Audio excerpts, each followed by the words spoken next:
नागौर जिले में हर रोज नए प्रकार की वारदात का हो रहा है खुलासा।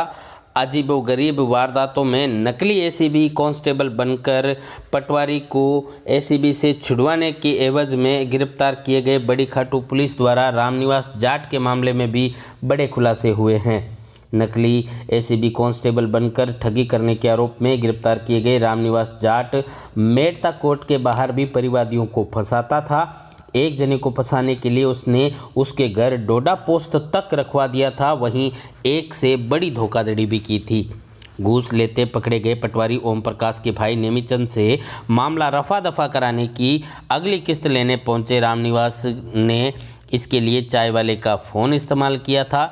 सूत्रों के अनुसार ओम प्रकाश के भाई नेमीचंद मेघवाल से 50,000 रुपये लेने के लिए और दूसरे दिन 30,000 रुपये लेने की फिराक में गिरफ्तार आरोपी रामनिवास जाट के मामले की जांच अब रोल थाना प्रभारी रामनिवास मीणा को सौंप दी गई है। आरोपी को आज गुरुवार को अदालत में पेश किया जाएगा। अब तक की गई पूछताछ में सामने आया है कि वो एसीबी की कार्यप्रणाली के साथ कोर्ट में चल रहे मामलों की भी काफ़ी समझ रखता है। हालांकि वो 8वीं तक ही पढ़ा लिखा है।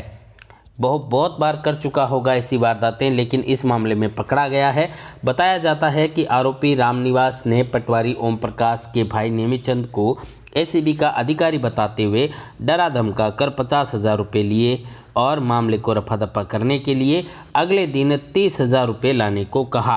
खास बात ये थी कि जब ओम प्रकाश उसके घर रुपये लेने गया तो उसकी स्कूटी पर आगे और पीछे नंबर प्लेट तक नहीं थी और जब उसने फ़ोन किया तब वो नागौर एसीबी दफ्तर के बाहर एक चाय के ढाबे पर था और बताया जाता है कि उसे 50,000 देने के बाद दूसरे दिन ये लोग एसीबी निरीक्षक सुशीला बिश्नोई से मिले और मामले की प्रक्रिया और जमानत के बारे में जानकारी चाहिए तो सुशीला ने कहा कि घूस का मामला नए जांच अधिकारी के पास है।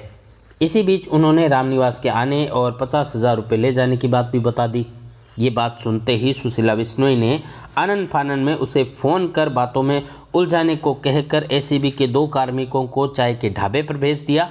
इस दौरान कार्मिकों ने पाया कि पटवारी ओम प्रकाश के भाई को फ़ोन कर कहा जा रहा था कि यहाँ आ जाओ, एसीबी के सामने 30,000 दो, काम करवा दूंगा। इस पर उसे एसीबी दफ्तर लाया और वहां सुशीला बिश्नोई ने पूछताछ की तो वो टूट गया और सारी कहानी उगल दी। उसकी पत्नी की मौत हो चुकी है। एक लड़का और एक लड़की हैं जो पढ़ाई करते हैं। सुशील जांजड़िया जो कि सीओ जायल हैं, उन्होंने बताया कि आरोपी रामनिवास जाट पर मामले दर्ज कर और भी मामले खंगाले जाएंगे। वो मेड़ता कोर्ट में आने जाने वाले परिवादियों को भी झांसा देकर रकम ऐंठता था। वहीं एसीबी की निरीक्षक सुशीला बिश्नोई ने बताया है कि आरोपी रामनिवास से पूछताछ में ये साबित हो गया है कि वो एसीबी की कार्यप्रणाली को बखूबी समझता है और उसने 50,000 रुपये लेने के लिए बिना नंबर की स्कूटी प्रयोग में ली थी तथा दूसरी बार रकम लेने के लिए एसीबी के कार्यालय के बाहर चाय के ढाबे पर पहुंचा था ताकि उसे खुद एसीबी का अधिकारी होने की बात प्रूव की जा सके। खींवसर उपखंड प्रशासन ने डेरू गांव में स्थित गौशाला में आंगनबाड़ी केंद्रों में वितरण होने वाले पोषाहार को पकड़ा है। एसडीएम ने इस मामले में पुलिस को पोषाहार जब्त करने और महिला एवं बाल विकास विभाग के अधिकारियों को कार्रवाई करने के निर्देश दिए हैं।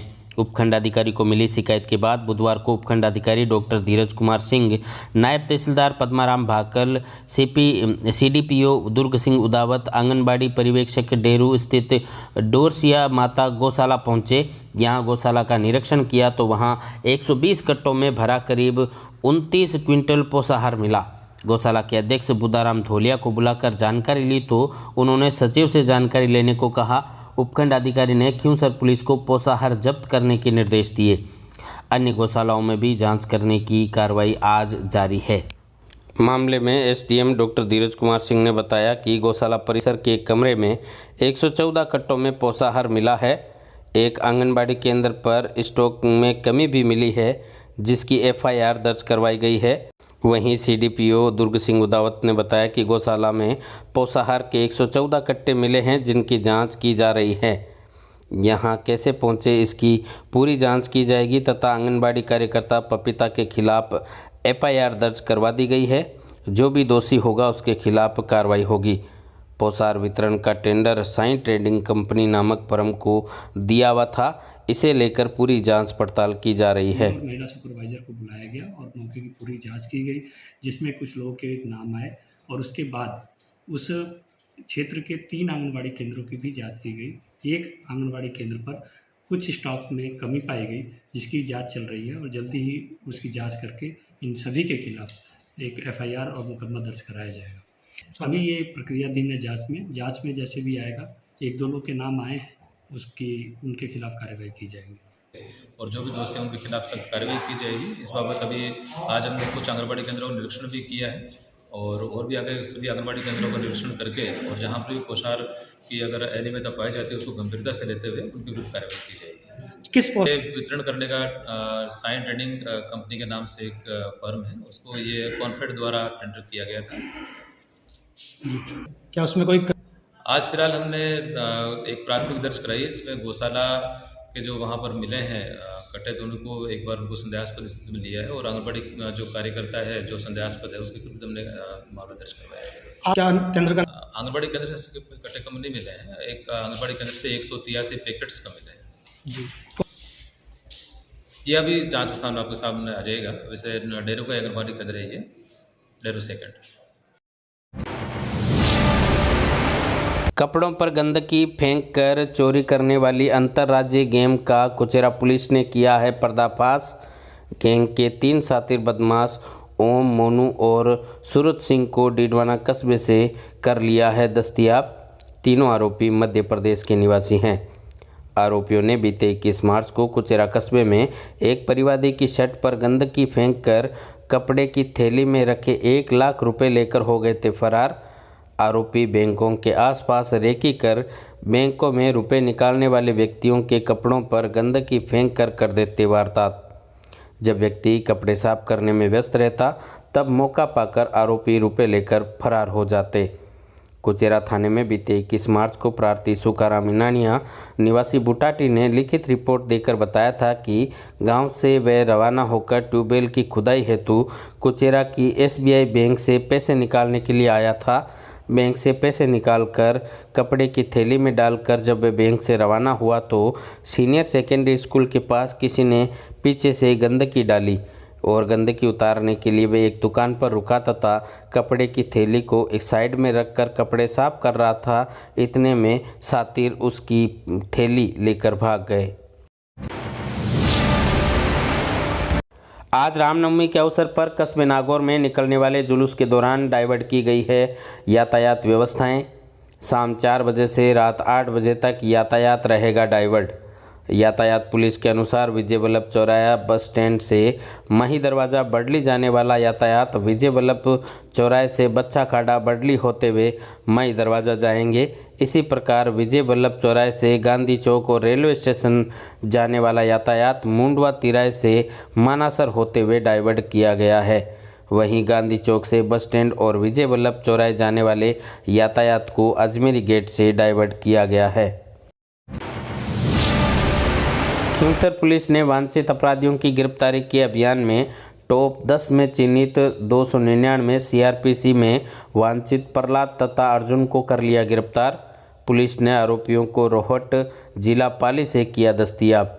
आरोपियों ने साल 2015 में संकट मोचन धाम लालावास मंदिर में रात्रि के समय ताला तोड़कर करीब 20 लाख रुपए के सोने चांदी के जेवरात की थी चोरी।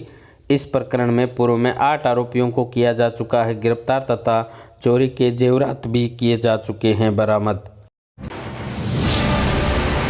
मकराना विधायक रूपाराम मुरावतिया ने बुधवार को नगरपालिका क्षेत्र के बोरावड़ से रतनपुरा की ओर 10 किलोमीटर सड़क के डामरीकरण और नवीनीकरण कार्य का किया शुभारंभ। काफ़ी वर्षों से पहले बनी सड़क हो चुकी थी क्षतिग्रस्त। इस हेतु 28,75,000 रुपये की लागत से आमजन के सुगम आवागमन के लिए दी गई है सौगात। रामनवमी के अवसर पर गुरुवार को मकराना शहर सहित जिले भर में विभिन्न कस्बों गांवों में निकलेगी सामूहिक विशाल शोभा यात्राएं। बुधवार को कार्यकर्ताओं ने शोभा यात्रा को लेकर ध्वज एवं फरियों की सहायता से अपने अपने क्षेत्र को सजाया तथा अधिकाधिक संख्या में शोभा यात्रा में शामिल होने का किया आह्वान। इसी क्रम में बड़ी खाटू कस्बे में भी कल शाम निकली शोभा यात्रा।